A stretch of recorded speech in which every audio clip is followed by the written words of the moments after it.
Hello दोस्तों, आप सभी का स्वागत है आपके अपने आजाद ग्लोबल इंस्टीट्यूट यूट्यूब चैनल पर। जैसे कि आप सभी को पता है कि डेली की तरह इस क्लास में करंट अफेयर्स के 10 क्वेश्चन पढ़ने वाले हैं, जो प्रश्न सभी परीक्षाओं के लिए अति महत्वपूर्ण है। तो चलिए आज की क्लास एक मोटिवेशन कोट के बाद शुरू करते हैं। तो आज का मोटिवेशन कोट है कि हार मानने से पहले एक बार और प्रयास करने की सोचो।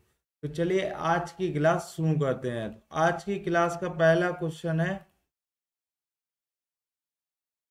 तो आज की क्लास का पहला क्वेश्चन है कि हाल ही में चर्चा में रहे किशनगंगा और रतले परियोजना कहाँ स्थित है। तो हाल ही में किशनगंगा और रतले परियोजना कहाँ पर स्थित है? यह जम्मू कश्मीर में स्थित है।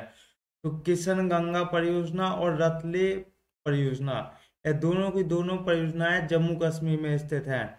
तो इसे किशनगंगा परियोजना झेलम नदी पर स्थित है और रतले परियोजना चिनाब नदी पर स्थित है। जैसे पाकिस्तान ने अभी हाल ही में स्थायी मध्यस्थता के लिए न्यायालय यानी द हेग के लिए नीदरलैंड में गया है मध्यस्थता के लिए, जिसने तो द हेग यानी मध्यस्थता न्यायालय ने भारत के रुख में समर्थन किया है और जिसने कहा है कि वर्ल्ड बैंक ने जो समझौता करवाया था तो उसी समझौते के तहत तुम विश्व बैंक के पास जाओ, पाकिस्तान से कहा है। तो इसकी मध्यस्थता किसने की थी? वर्ल्ड बैंक ने की थी, जो 1960 की सिंधु नदी जल समझौता के नाम से जाना जाता है। तो द हैग नीदरलैंड में इसे मध्यस्थता है। न्यायालय ने कहा है कि पाकिस्तान से कि विश्व बैंक के पास जाओ। चलिए नेक्स्ट क्वेश्चन पे चलते हैं। क्वेश्चन नंबर 2, जैसे ग्लोबल फायर पावर इंडेक्स 2025 में भारत को कौन सा स्थान मिला है? तो अभी हाल ही में फायर पावर इंडेक्स में भारत को चौथा स्थान दिया गया है। तो ग्लोबल फायर पावर इंडेक्स में सेना यानी किस देश की सेना कितनी मजबूत या पावरफुल है, इसको आधार मानते हुए इसके इंडेक्स में स्थान रैंक दिया जाता है। जो फर्स्ट रैंक पर यूएसए है और सेकंड रैंक पर रूस है और थर्ड रैंक पर चीन है और चौथी रैंक पर अपना भारत देश है। तो भारत देश की सेना कितनी मजबूत है? यह चौथी रैंक पर है। तो 12वीं रैंक पर है पाकिस्तान। पाकिस्तान की रैंक कितनी है? 12वीं रैंक पर है पाकिस्तान की। और सबसे लास्ट में है 145वीं रैंक पर भूटान देश है। तो चलिए नेक्स्ट क्वेश्चन देखते हैं। जैसे कि आर्मी डे, तो आर्मी डे कब मनाया जाता है? तो यह 15 जनवरी को मनाया जाता है। इसका होस्ट इस बार का कौन सन 2025 में होस्ट कौन था? पुणे था। तो इसे army chief Upendra Dwivedi, army chief कौन है अभी हाल ही में? उपेंद्र द्विवेदी है आर्मी चीफ। और सीडीएस के सेकंड सीडीएस कौन है? यह अनिल चौहान है। तो यह क्वेश्चन को याद रखना है। चलिए नेक्स्ट क्वेश्चन पे चलते हैं। क्वेश्चन नंबर 3, ग्लोबल डेटा की शीर्ष 25 वैश्विक बैंकों की सूची में किस भारतीय बैंक को शामिल किया गया है? तो अभी हाल ही में किस भारतीय बैंक को शामिल किया गया है 25 वैश्विक बैंकों की सूची में? तो अभी हाल ही में इनका आंसर तो हो जाएगा उपयुक्त सभी, लेकिन देखिए देखते हैं कि वह कौन कौन सी बैंक शामिल की गई हैं। जैसे ग्लोबल डेटा में विश्व की 25 बैंकों को शामिल किया गया है जो बाजार पूंजीकरण से आधार पर किया जाता है, जो कि मार्केट कॉप की कहा जाता है। तो भारत की इसमें 3 बैंकों को शामिल किया गया है। वह 3 बैंक कौन कौन सी हैं? तो पहली बैंक है एचडीएफसी बैंक, इसको 13वें स्थान पर रखा गया है। और आईसीआईसी बैंक इसका 19वें स्थान पर रखा गया है और एसबीआई को 24वें स्थान पर रखा गया है। तो शीर्ष 25 बैंकों में से भारत की कितनी? 3 बैंक, यानी इसका आंसर दो उपयुक्त सभी। चलिए नेक्स्ट क्वेश्चन पे चलते हैं। क्वेश्चन नंबर 4, क्वेश्चन नंबर 4 है कि हाल ही में सुभाष चंद्र बोस आपदा प्रबंधन पुरस्कार सन 2025 के लिए किसे चुना गया है? तो यह इनकोइस कंपनी को चुना गया है। तो इनकोइस कंपनी की स्थापना कब हुई थी? 1999 में हुई थी। इसका हेडक्वार्टर हैदराबाद में स्थित है। तो सुभाष चंद्र बोस आपदा प्रबंधन पुरस्कार सन 2025, तो इसके 23 जनवरी को पराक्रम दिवस मनाया जाता है। तो सुभाष चंद्र बोस के जन्म दिवस पर ही यह पराक्रम दिवस मनाया जाता है। इसकी शुरुआत आपदा प्रबंधन पुरस्कार की शुरुआत कब हुई थी? यह सन 2019 में हुई थी। इसे संस्थागत श्रेणी में सन 2025 में अवार्ड दिया गया है, जो कि इनक्वाइस कंपनी को दिया गया है।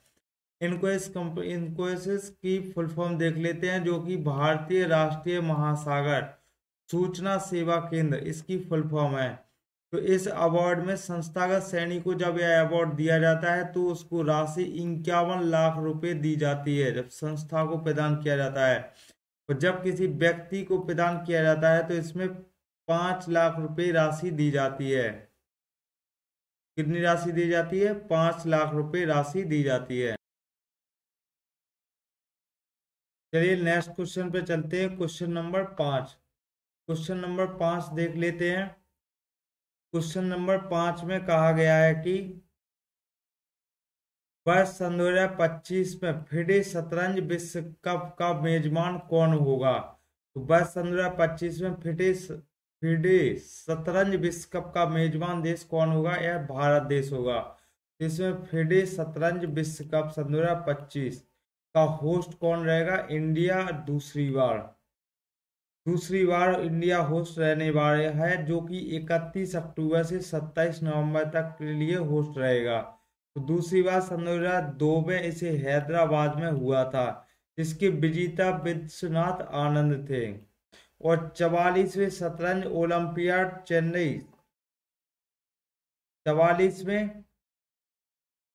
शतरंज ओलंपियाड इसका होस्ट कौन था? चेन्नई में इसको होस्ट किया गया था। और 45वें क्रम का हंगरी में, जो कि मेल और फीमेल में इंडिया ही विजेता रही थी।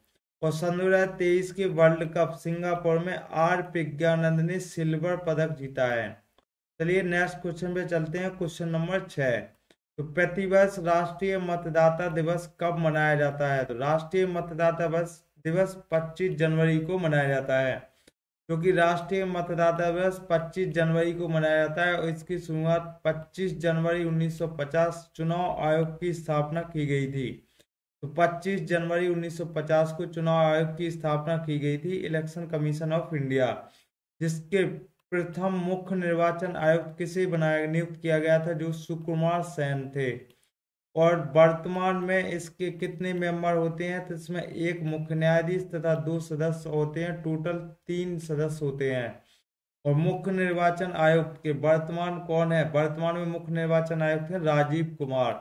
और इसके पहली महिला मुख्य निर्वाचन आयुक्त कौन रही हैं? तो वह रमा देवी रही हैं। तो हाल ही में राष्ट्रीय मतदाता दिवस की थीम क्या है? थीम देख लेते हैं। तो इस बार की थीम है मतदान से बढ़कर कुछ नहीं, यह इस बार की थीम है। चलिए नेक्स्ट क्वेश्चन पे चलते हैं। Question number 7। तो हाल ही में देश के पहले CSIR मेगा इनोवेशन कॉम्प्लेक्स का उद्घाटन कहाँ हुआ है? तभी हाल ही में इनोवेशन कॉम्प्लेक्स का उद्घाटन किया गया है, यह मुंबई में इसका उद्घाटन किया गया है। मेगा इनोवेशन कॉम्प्लेक्स का उद्घाटन श्री जितेंद्र सिंह ने किया है, जो देश का फर्स्ट मेगा इनोवेशन कॉम्प्लेक्स स्थापित किया जा रहा है, जिसे CSIR यानी council of scientific and industrial research, इसके द्वारा इसे स्थापित किया गया है। इसकी स्थापना कब हुई थी? 1942 में। इसके हेड कौन? PM यानी प्रधानमंत्री इसके हेड होते हैं। इसकी स्थापित किया गया है मुंबई में। तो इसका उद्देश्य क्या है? तो इसे स्टार्टअप को बढ़ावा देना इसका उद्देश्य है। इक्विएटर की स्थापना करना, यह इसका स्टार्टअप है, इक्विएटर की स्थापना करना। इसका उद्देश्य है स्टार्टअप को बढ़ावा देना। चलिए नेक्स्ट क्वेश्चन पे चलते हैं। क्वेश्चन नंबर 8 है कि हाल ही में भारत का पहला एयर टैक्सी प्रोटोटाइप शून्य लॉन्च करने वाली एरोस्पेस स्टार्टअप सैला एविएशन का मुख्यालय कहाँ स्थित है? तभी हाल ही में एरोस्पेस स्टार्टअप को सैला एविएशन का मुख्यालय कहाँ स्थित है? तो यह बेंगलुरु में स्थित है। इसे शून्य नाम से एक एयर टैक्सी प्रोटोटाइप लॉन्च किया गया है, जो भारत का पहला एयर टैक्सी प्रोटोटाइप है। इसे सैला एविएशन कंपनी द्वारा तैयार किया गया है, जो कि एरोस्पेस स्टार्टअप बेंगलुरु में स्थित है। इसके 20 से 30 किलोमीटर इसकी रेंज रहेगी चलने में, और इसे 680 केजी उठाने की इसकी क्षमता रहेगी, जो 6 व्यक्तियों को ले जा सकती है। तो जैसे कि इसे इलेक्ट्रॉनिक्स और शुद्ध प्रदूषण, शून्य प्रदूषण, या इलेक्ट्रॉनिक्स यानी से चलने वाली एक एयर टैक्सी है, और इससे शून्य प्रदूषण होता है, और ट्रैफिक की समस्या को देखते हुए इसका निर्माण किया गया है। इसे एक टाइम एंड मनी की बचत भी करेगा। चलिए नेक्स्ट क्वेश्चन पे चलते हैं, क्वेश्चन नंबर 9। तो हाल ही में स्वामित्व योजना के तहत संपत्ति कार्ड वितरित करने वाला पूर्वोत्तर का पहला राज्य कौन सा है? तो पहला राज्य कौन सा बन गया है? तो जो है मिजोरम। तो स्वामित्व योजना इसे संपत्ति यानी मालिक, तो कौन सी संपत्ति का मालिक कौन है, तो इसका उसे संपत्ति कार्ड दिया जाएगा उस संपत्ति के मालिक को। तो इसे 24 अप्रैल सन 2020 में इसकी शुरुआत की गई थी। NE नॉर्थ ईस्ट इंडिया जो फर्स्ट राज्य कौन बन गया है एक संपत्ति कार्ड वितरित करने वाला, जो कि है मिजोरम राज्य बन गया है। तो क्वेश्चन नंबर 10 देखते हैं कि हाल ही में पोंग साउ दर्रा, जैसे यंग साउ दर्रा अंतरराष्ट्रीय महोत्सव सन 2025 कहाँ हुआ है? जैसे पोंग साउ दर्रा महोत्सव यह अरुणाचल प्रदेश में इसका आयोजन किया गया है। तो अरुणाचल प्रदेश के CM कौन है? पेमा खांडू के द्वारा अभी आयोजन किया गया है।